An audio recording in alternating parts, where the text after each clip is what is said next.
The question is, the cable of a uniformly loaded suspension bridge hangs in the form of a parabola. The roadway, which is horizontal and 100-meter long, is supported by vertical wires attached to the cable, the longest wire being 30 meter and the shortest wire being 6 meter. Find the length of the supporting wire attached to the roadway 18 metre from the middle. अब देखो हमें given क्या है कि यहाँ पर एक suspension bridge है और उसके ऊपर जो केबल है वो एक पैराबोला की फॉर्म में है, राइट। मीन्स एक पैराबोला की फॉर्म में हमारे पास ये जो केबल है वो है, right. The roadway which is horizontal and 100 metre long is supported by vertical wires attach to the cable, the longest wire being 30 metre and the shortest wire being 6 metre. जो shortest wire है वो हमारे पास कहाँ होगी, बिल्कुल middle में। ये हमारे पास 6 मीटर लेंथ की है। अब यहाँ पर जो इसका वर्टेक्स लेने वाले हैं इस पैराबोला का, वो ये वही वर्टेक्स होगा जहाँ पर ये सबसे मिडल पॉइंट इसका आएगा। और यहीं पर हम सपोज करने वाले हैं ये कि यहाँ हमारा एक्स एक्सिस है, राइट। ये हमारा हो जाएगा वाई एक्सिस, ये ओरिजिन। 6 मीटर लेंथ की है, मीन्स जो यहाँ पे हमारा रोड है वो यहाँ है,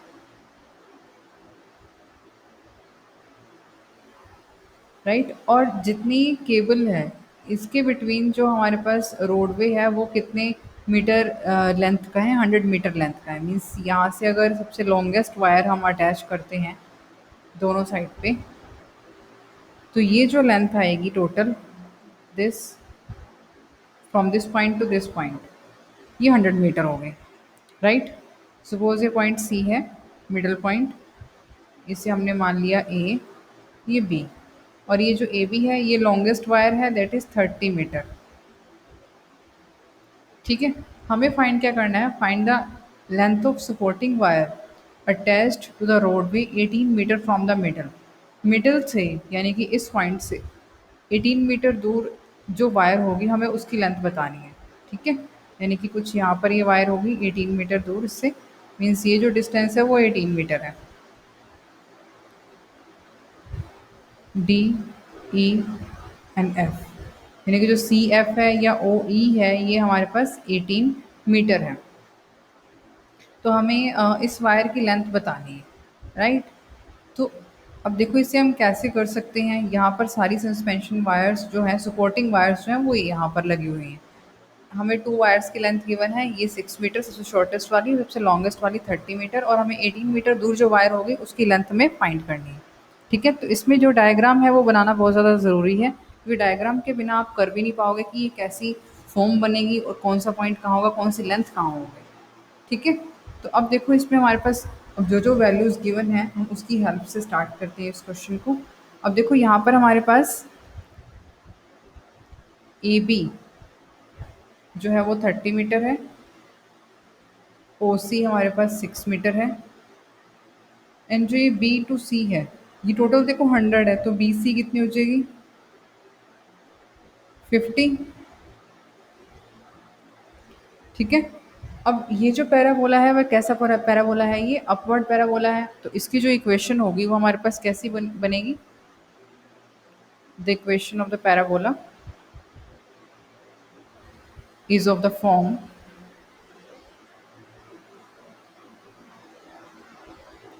x square is equals to 4ay। तो हमारे पास इसकी जो फॉर्म होगी वो होगी x square is equal to 4ay। Basically हमें ये पहले तो a फाइंड करना है, उसके बाद ही हम ये जो df है वो फाइंड कर पाएंगे। तो अब देखो ये कैसे फाइंड करेंगे, अगर हमारे पास पैराबोला के ऊपर कोई एक पॉइंट हमें मिल जाता है जो उस पर लाई कर रहा हो, तो उसे हम सब्स्टिट्यूट करके यहाँ पर और a की वैल्यू फाइंड कर सकते हैं। तो अगर हम देखें कि ये जो a पॉइंट है इसके कोऑर्डिनेट हैं हमारे पास, क्योंकि यहाँ पर जो इसकी लेंथ है पूरी जो दे रखी है वो 30 मीटर दे रखी है, 6 मीटर यहाँ पर है। तो यहाँ से इस पॉइंट से ए पॉइंट से लेकर के मान लो ये एम पॉइंट है, तो यहाँ तक कितनी लेंथ बचेगी 30 माइनस 6 यानी कि 24 मीटर। इस 24 मीटर का क्या करेंगे, ये हमारा वाई कोऑर्डिनेट बन जाएगा। ठीक है। ये वाई कोऑर्डिनेट हो जाएगा, और एक्स कोऑर्डिनेट क्या होगा, 0 से लेकर एम तक का डिस्टेंस ही कितना था 50 था। ठीक है। तो 50 एंड 24 इस ए पॉइंट के हमारे पास कोऑर्डिनेट आ जाएंगे 50, 24। तो यहाँ पर अब हम लिखने वाले हैं द कोऑर्डिनेट्स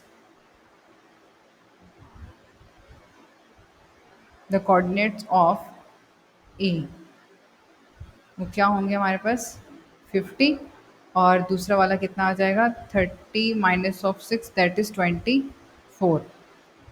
सो 50, 24। अब ए पॉइंट जो है वो लाई करता है हमारा पैराबोला पे।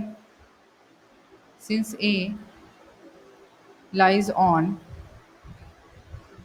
पैराबोला 1, इक्वेशन 1 लिख लो। देयरफॉर पुट करते हैं यहाँ पर 50 square is equals to 4a into 24।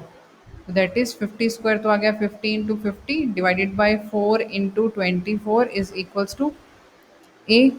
तो यहाँ से हमारे पास ए की वैल्यू क्या आ जाएगी, इससे सॉल्व कर लेंगे तो 625/24, यानी कि 4 से हमने ये कैंसिल आउट कर दिए 25 पे और ये भी 25 पे, तो 625/24। तो देयरफॉर जो इक्वेशन बनेगी, इक्वेशन ऑफ पैराबोला,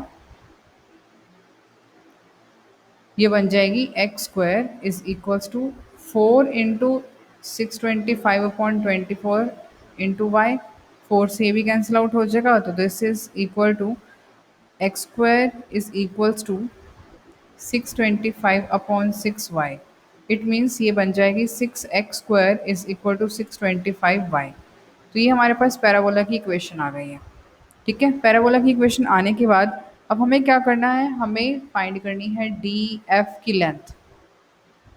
अब यहाँ पर हमें फिर से ये देखना है कि अगर ये डी पॉइंट हमारे पास आ जाए, ये डी पॉइंट के कोऑर्डिनेट हमारे पास आ जाए, तो हम फाइंड कर सकते हैं ये पूरी लेंथ को भी। तो ओ से लेकर ई तक का जो डिस्टेंस है वो 18 मीटर हमें गिवन है। ये जो ओ ई है वो कितना गिवन है, 18 मीटर गिवन है। मीन्स जो हमारे पास एक्स कोऑर्डिनेट है वो हमें गिवन है 18, राइट। तो एक्स कोऑर्डिनेट अगर हमें 18 गिवन है तो इसे यहाँ सब्स्टिट्यूट करके हम वाई कोऑर्डिनेट तो फाइंड कर सकते हैं। तो अब देखो इसे कैसे करना है आगे। तो हमारे पास इक्वेशन ऑफ पैराबोला थी 6x² is equal to 625y, right. और एक्स कोऑर्डिनेट